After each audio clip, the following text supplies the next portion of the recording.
ಪ್ರಿಯ ವಿದ್ಯಾರ್ಥಿಗಳೇ, ಒಂದು ಲಂಬಕೋನ ತ್ರಿಭುಜವನ್ನು ಪರಿಗಣಿಸಿ.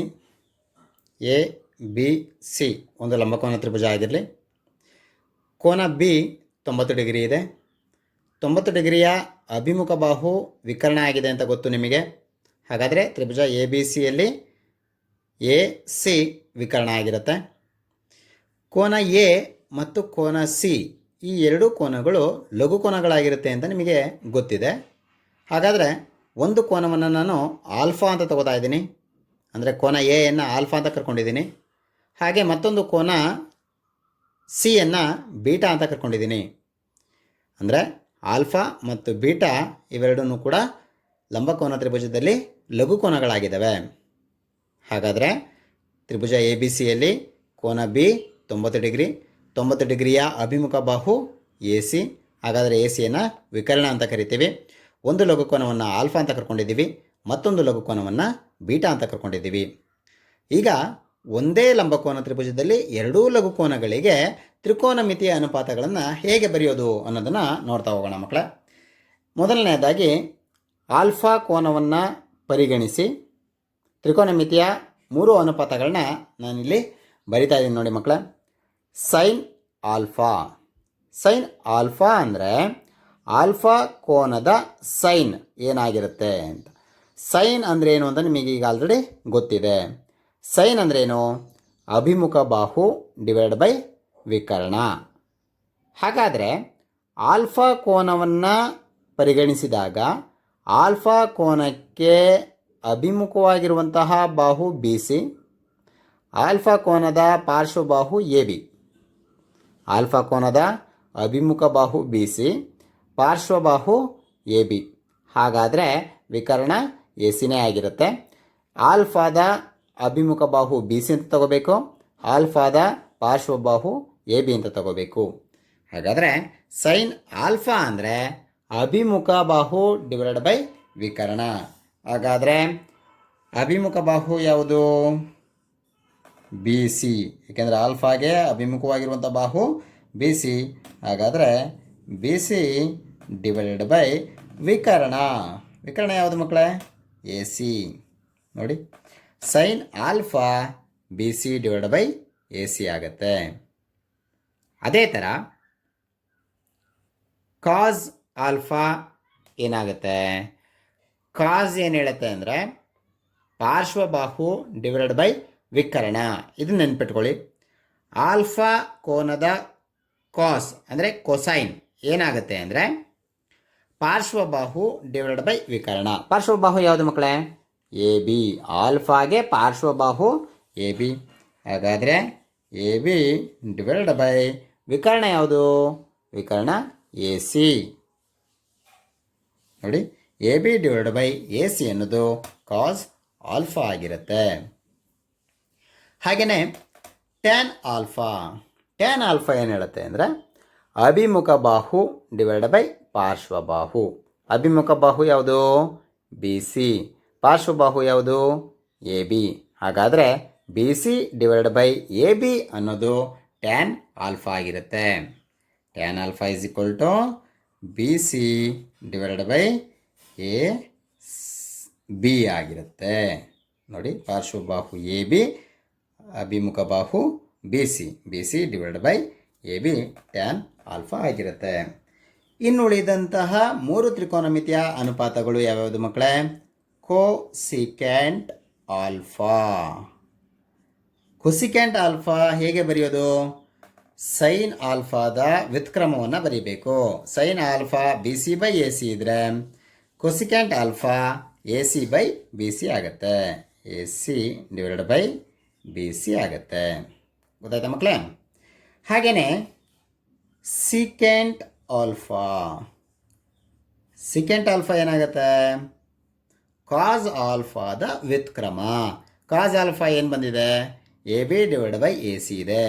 ಎ ಬಿ ಬೈ ಎ ಸಿಯ ವ್ಯುತ್ಕ್ರಮ A C divide by A B. ಇದು ಸಿಕೆಂಟ್ ಆಲ್ಫಾ ಆಗಿರುತ್ತೆ. ಅದೇ ರೀತಿಯಲ್ಲಿ cot alpha. Cot alpha tan ಆಲ್ಫಾದ ವ್ಯುತ್ಕ್ರಮ. ಟ್ಯಾನ್ ಆಲ್ಫಾ ಏನಿದೆ B C by A B ಇದೆ. Cot alpha A B by B C ಆಗತ್ತೆ. A B divide by B C. ಆಯ್ತಾ ಮಕ್ಕಳ? 6 ತ್ರಿಕೋನಮಿತಿಯ ಅನುಪಾತಗಳನ್ನು ಕೋನ ಆಲ್ಫಾಗೆ ಪರಿಗಣಿಸಿ ನಾವು ಬರ್ಕೊಂಡಿದ್ದೀವಿ. ಅದೇ ರೀತಿಯಲ್ಲಿ ನಾವು ಬೀಟಾ ಕೋನವನ್ನು ಪರಿಗಣಿಸಿದಾಗ ಯಾವ ರೀತಿ 6 ತ್ರಿಕೋನಮಿತಿಯ ಅನುಪಾತಗಳನ್ನು ಬರಿಬೇಕು ಅನ್ನೋದನ್ನು ಇವಾಗ ನೋಡಿ ಮಕ್ಕಳೇ. ಈಗ ಬೀಟಾ ಕೋನವನ್ನು ಪರಿಗಣಿಸಿ. ಬೀಟಾ ಕೋನಕ್ಕೆ ಅಭಿಮುಖವಾಗಿರುವಂತಹ ಬಾಹು ಎ ಬಿ ಆಗುತ್ತೆ. ಬೀಟಾದ ಪಾರ್ಶ್ವಬಾಹು ಬಿ ಸಿ ಆಗುತ್ತೆ. ಹಾಗಾದರೆ ಬಿ ಸಿ ಪಾರ್ಶ್ವಬಾಹು ಆಗುತ್ತೆ, ಎ ಬಿ ಅಭಿಮುಖ ಬಾಹು ಆಗುತ್ತೆ. ಬೀಟಾ ಕೋನವನ್ನು ಪರಿಗಣಿಸಿದಾಗ ಎ ಬಿ ಅಭಿಮುಖ ಬಾಹು, ಬಿ ಸಿ ಪಾರ್ಶ್ವಬಾಹು ಆಗುತ್ತೆ. ನೆನ್ಪಿಟ್ಕೊಳ್ಳಿ ಮಕ್ಕಳೇ. ಈಗ ಸೈನ್ ಬೀಟಾ ಅಂದರೆ ಬೀಟಾ ಕೋನದ ಸೈನ್ ಏನಾಗುತ್ತೆ ಅನ್ನೋದನ್ನು ನೋಡೋಣ. ಸೈನ್ ಬೀಟಾ, ಸೈನ್ ಅಂದರೆ ಅಭಿಮುಖ ಬಾಹು ಡಿವೈಡೆಡ್ ಬೈ ವಿಕರ್ಣ. ಬೀಟಾ ಕೋನಕ್ಕೆ ಅಭಿಮುಖ ಬಾಹು ಯಾವುದು ಮಕ್ಕಳೇ? A B. ಹಾಗಾದರೆ ಎ ಬಿ ಬರೀಬೇಕು ಡಿವೈಡೆಡ್ ಬೈ ವಿಕರ್ಣ ಯಾವುದು? A C. ವಿಕರ್ಣ ಯಾವುದೇ ಕಾರಣಕ್ಕೂ ಕೂಡ ಬದಲಾವಣೆ ಆಗೋದಿಲ್ಲ. ಕಾಸ್ ಬೀಟಾ, ಕಾಸ್ ಬೀಟಾ ಅಂದ್ರೇನು? ಪಾರ್ಶ್ವಬಾಹು ಬೈ ವಿಕರ್ಣ. ಪಾರ್ಶ್ವಬಾಹು ಯಾವುದು ಬೀಟಾಗೆ? ಬೀಟಾದ ಪಾರ್ಶ್ವಬಾಹು ಬಿ ಸಿ. ಹಾಗಾದರೆ B C divided by A C. ಏಕೆಂದರೆ ಪಾರ್ಶ್ವಬಾಹು ಡಿವೈಡೆಡ್ ಬೈ ವಿಕರ್ಣ. ಟ್ಯಾನ್ ಬೀಟಾ ಏನಾಗುತ್ತೆ ಮಕ್ಕಳೇ? ಅಭಿಮುಖ ಬಾಹು ಡಿವೈಡೆಡ್ ಬೈ ಪಾರ್ಶ್ವಬಾಹು. ಅಭಿಮುಖ ಬಾಹು ಎ ಬಿ, ಪಾರ್ಶ್ವಬಾಹು ಬಿ ಸಿ. ಇವು 3 ತ್ರಿಕೋನಮಿತಿಯ ಅನುಪಾತಗಳು. ಇನ್ನು 3 ತ್ರಿಕೋನಮಿತಿಯ ಅನುಪಾತಗಳನ್ನು ಬರೆಯುವಂಥದ್ದು ಈಸಿ ಅಲ್ವಾ ಮಕ್ಕಳೇ? ನಂತರದ ಅನುಪಾತ ಯಾವುದು? Cosecant beta. ಬೀಟಾ ಕೋನವನ್ನು ತಗೋತಾ ಇರೋದು. ಬೀಟಾ ಕೋನಕ್ಕೆ ಕೊಸಿಕೆಂಟ್ ಏನಾಗುತ್ತೆ ಅಂದರೆ ಸೈನ್ ಬೀಟಾ ಅಂತ ಬರ್ಕೊಂಡಿದ್ರೆ ಅದರ ವ್ಯುತ್ಕ್ರಮವನ್ನು ಬರೀಬೇಕು. ವ್ಯುತ್ಕ್ರಮ ಏನಾಗುತ್ತೆ? ಎ ಬಿ ಬೈ ಎ ಸಿಯ ವ್ಯುತ್ಕ್ರಮ A C divided by A B. ಹಾಗೆಯೇ ಕೊಸಿಕೆಂಟ್ ಬೀಟಾನ ಬರೀಬೇಕು ಅಂದರೆ ಏನು ಹೇಳುತ್ತೆ? ವಿಕರ್ಣ ಡಿವೈಡೆಡ್ ಬೈ ಅಭಿಮುಖ ಬಾಹು. ಅದನ್ನು ನೆನ್ಪಿಟ್ಕೊಂಡಿರಬೇಕು. ಕೊಸಿಕ್ಯಾಂಟ್ ಬೀಟಾ ಅಂದರೆ ವಿಕರ್ಣ ಡಿವೈಡೆಡ್ ಬೈ ಅಭಿಮುಖ ಬಾಹು. ಮತ್ತೊಂದು ಸೀಕೆಂಟ್ ಬೀಟಾ. ಸೀಕೆಂಟ್ ಬೀಟಾ ಅಂದರೆ ಕಾಸ್ ಬೀಟಾದ ವ್ಯುತ್ಕ್ರಮನಾದರೂ ಬರೀಬೋದು. ನೆನ್ಪಿಟ್ಕೊಳ್ಳೋದಾದರೆ secant beta is equal to ವಿಕರ್ಣ ಡಿವೈಡ್ ಬೈ ಪಾರ್ಶ್ವಬಾಹು. ವಿಕರ್ಣ ಯಾವುದು ಮಕ್ಕಳೇ? A C. ಹಾಗೆಯೇ ಪಾರ್ಶ್ವಬಾಹು. ಪಾರ್ಶ್ವಬಾಹು ಯಾವುದು? ಬೀಟಾಗೆ ಪಾರ್ಶ್ವಬಾಹು ಅಂದರೆ ಪಕ್ಕದಲ್ಲೇ ಇರುತ್ತೆ, B C. A C divide by B C. ನೋಡಿ, ಕಾಸ್ ಬೀಟಾದ ವ್ಯುತ್ಕ್ರಮನೇ ಬಂದಿರುತ್ತೆ. B C divide by A C ಇತ್ತು, A C divide by B C ಬಂದಿದೆ.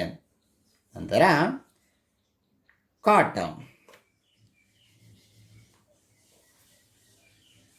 ಕಾಟ್ ಬೀಟಾ. ಕಾಟ್ ಬೀಟಾ ಏನು ಹೇಳುತ್ತೆ? ಟ್ಯಾನ್ ಬೀಟಾ ಅಭಿಮುಖ ಬಾಹು ಡಿವೈಡ್ ಬೈ ಪಾರ್ಶ್ವಬಾಹು ಅಂತ ಹೇಳಿದ್ರೆ, ಕಾಟ್ ಬೀಟಾ ಪಾರ್ಶ್ವಬಾಹು ಡಿವೈಡೆಡ್ ಬೈ ಅಭಿಮುಖ ಬಾಹು ಅಂತ ಹೇಳುತ್ತೆ. ಪಾರ್ಶ್ವಬಾಹು ಯಾವುದು ಮಕ್ಕಳೇ? ಬಿ ಸಿ ಡಿವೈಡೆಡ್ ಬೈ ಅಭಿಮುಖ ಬಾಹು ಯಾವುದು? A B. ನೋಡಿ, ಟ್ಯಾನ್ ತೀಟಾದ ವ್ಯುತ್ಕ್ರಮ ಕಾಟ್ ಬೀಟಾ ಬಂದಿದೆಯಾ?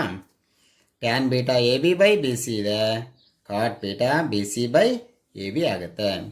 ಈ ರೀತಿ ಒಂದೇ ತ್ರಿಭುಜದಲ್ಲಿ ಎರಡೂ ಲಘುಕೋನಗಳಿಗೆ ನಾವು ತ್ರಿಕೋನಮಿತಿಯ ಅನುಪಾತಗಳನ್ನು ಅನ್ವಯಿಸಬೇಕು.